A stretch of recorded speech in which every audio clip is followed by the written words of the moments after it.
Hey everyone, in this video I'm going to show you how to watch TikTok videos offline. So without further ado, let's dive in.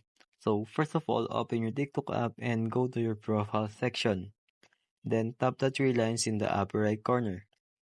Alright, next click on settings and privacy. Once you're there, just scroll down until you find the offline videos section. Now tap on it. As you can see, there are different options like 15 videos for 100 MB, 100 videos for 200 MB, and so on. If you download videos using this option, you can watch them offline, and the content will refresh when you are next connected to the Wi-Fi or data. For example, if you want to download 15 videos, you will need 100 MB.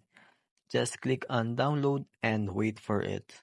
As you can see, we're downloading the videos one by one until we reach the total you have selected. Now let's turn off our Wi-Fi. You will notice that the offline videos option will pop up and just tap on it, and you will be directed to the offline videos page. And that's it. Now you know how to watch your TikTok videos offline. I hope this video helps you. Thanks for watching and good luck. That's it.